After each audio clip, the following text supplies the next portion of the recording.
How to add music to Facebook post. So let's get started. Adding music to your Facebook post is very easy and simple steps. In order to do that, first of all, open the Facebook app on your mobile device and make sure you are logged into your Facebook account. Now, once inside the Facebook account, simply tap on the profile picture of yours at the top left corner of your screen and navigate to your profile area.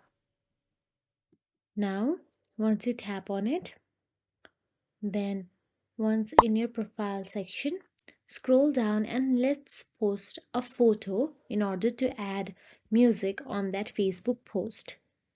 Scroll down, and once you scroll down, you'll get to see add post or something, create a new post similar to that.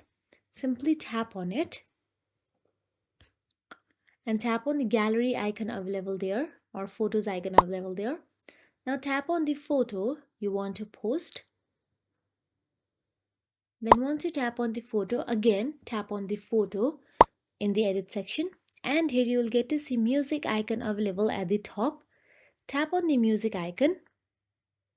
You will get to see the long list of music available. You can search and select a song as well, but here we are tapping on the first one just for an example. You can also customize the lyrics or album cover. And once done, you can simply tap on the done or share option available there and share it to your Facebook. And that is it. If you found this video helpful, please like, share and subscribe our channel, and thank you so much for watching.